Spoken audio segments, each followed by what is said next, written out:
Coming up next, a special edition of Trail Exploration.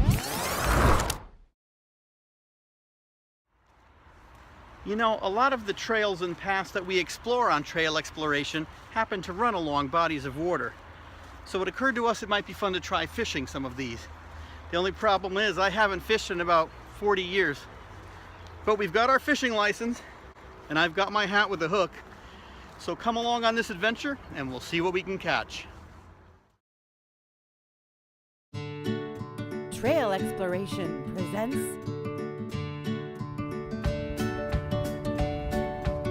How to Catch Nothing with Mike Franzman.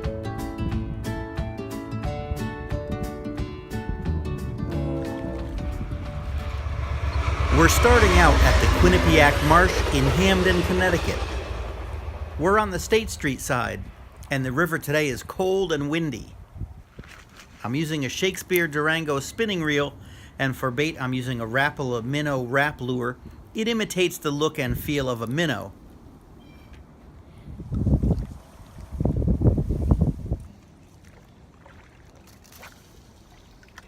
I haven't cast a spinning rod in about 40 years, so I'm a little uncertain at first.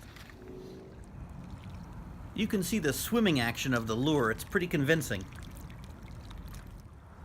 That's a bald eagle up there. Bald eagle sightings are now common between Hamden and North Haven, above the Quinnipiac Marsh area. You can see their large nests on State Street in Hamden.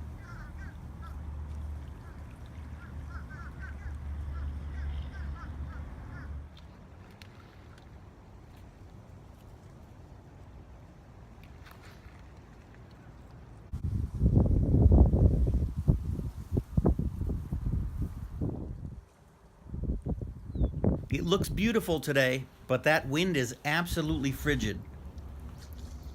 I'll blame the wind on this loose cast, but it definitely caused a tangle. They call this kind of tangle a bird's nest. It took about 6 or 7 minutes to get this mess sorted out. So far I caught nothing, but neither did the eagle, so I don't feel too bad. Day 2, we'll fish the Quinnipiac River along Front Street in New Haven. Today I'm using a Shakespeare Tiger spinning reel and a scented minnow lure. The scent is supposed to drive the fish crazy. We'll see. This river is not usually this choppy, but it's extremely windy and cold today. The best part is looking at the beautiful homes across the river, and the scenery and clouds were spectacular today. But I caught nothing.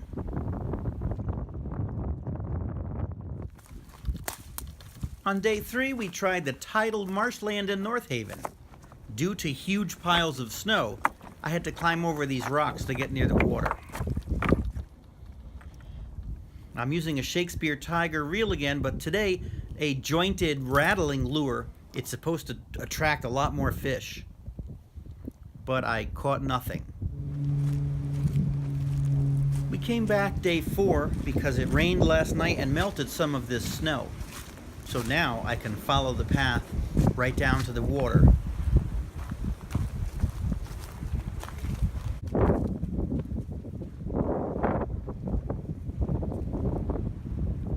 For bait today, I'm using a Storm Wild Eye shad lure. It has a red holographic eye, and I'm sure that I'm going to get lots of swordfish and sharks out of the water today.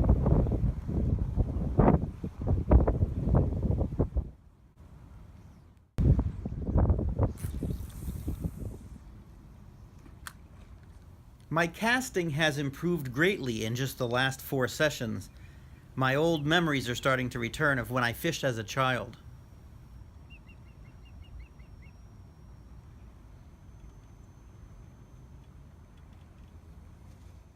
I thought I was landing a big fish here for a second, had quite a fight on my hands, but it turns out it was an underwater root. I also caught a tree branch today, but we didn't film that.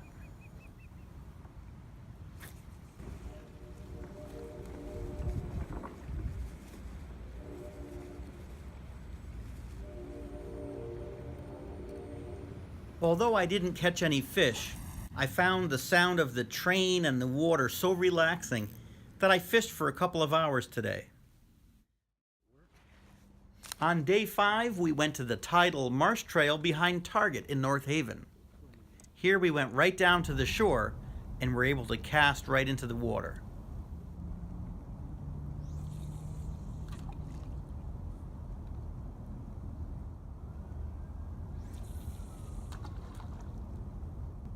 We have 2 different lures and fish colors to bait, so that's our test for food. Ready?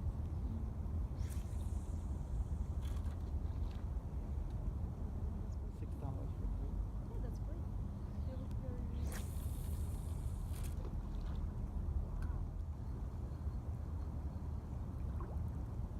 I like the sound of it. Do you have a lunch? Do you have a lunch at but Wendys? they're I managed to catch some seaweed and got hung up in the reeds a couple times, but ultimately no fish were here to be caught. However, it was a great opportunity to work on various casting and pitching techniques.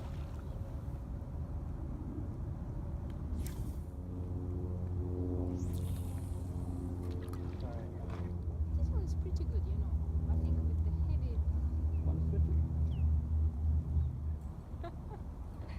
Today was much warmer, and we were joined by other fishermen as well. The scenery was spectacular, but ultimately, we caught nothing.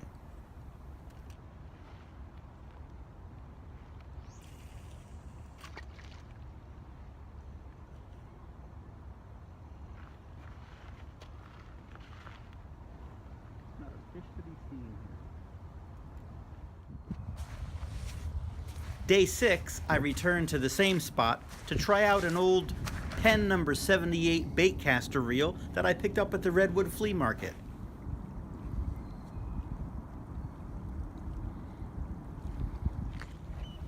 This shad lure definitely has a realistic swimming appearance. I tried this spot for about 40 minutes but caught nothing. I decided to switch spots and move to a muddy spot that had direct access to the water. Before I began fishing here, I heard some waterfowl activity and noticed an osprey trying to chase seagulls and egrets away from its nest. You can see the osprey high up, diving down toward the egrets and seagulls to make them leave the area. He does this repeatedly.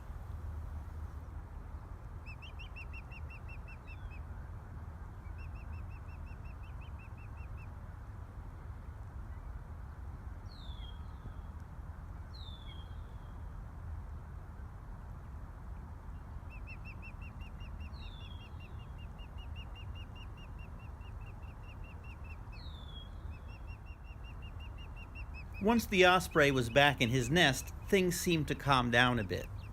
Here's a shot of him overhead.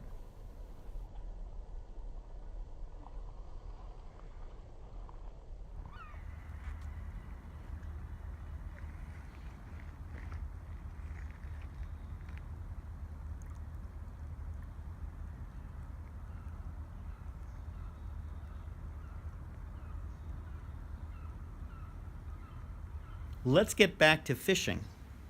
Here I'm using a Zebco 33 spin casting reel. Much easier to cast than everything I've used up till now.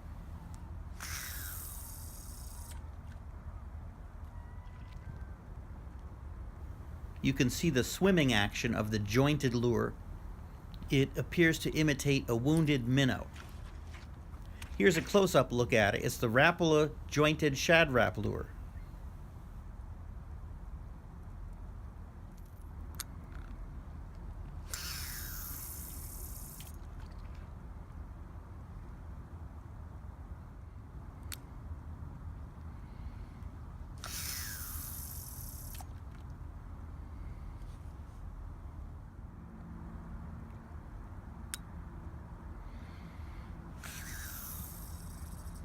The cloud cover reflecting on the water was quite stunning. Here you can actually see the sun poking through the clouds, but reflected on the water.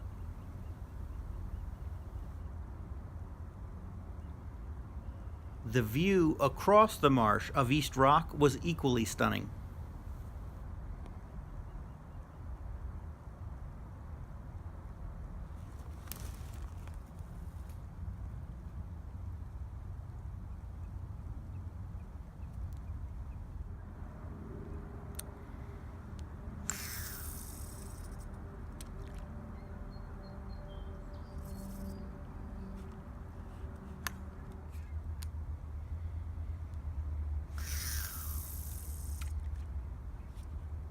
Even though I did not catch any fish, it was very pleasant and the scenery was magnificent.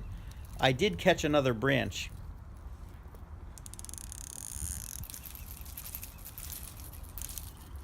I was able to free it by jerking it back and forth.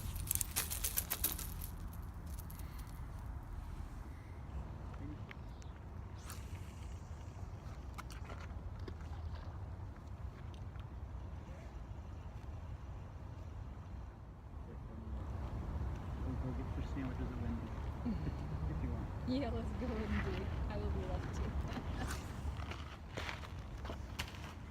to. Getting a fish sandwich at Wendys was my final idea for the day.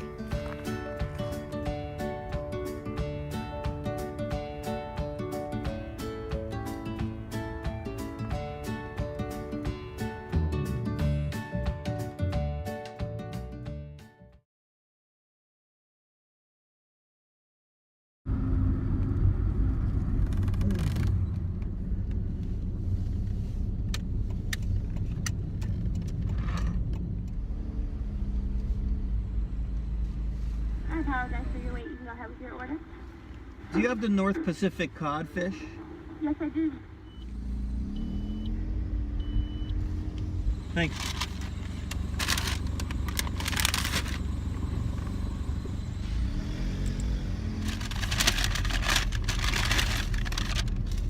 Oh! The one that got away.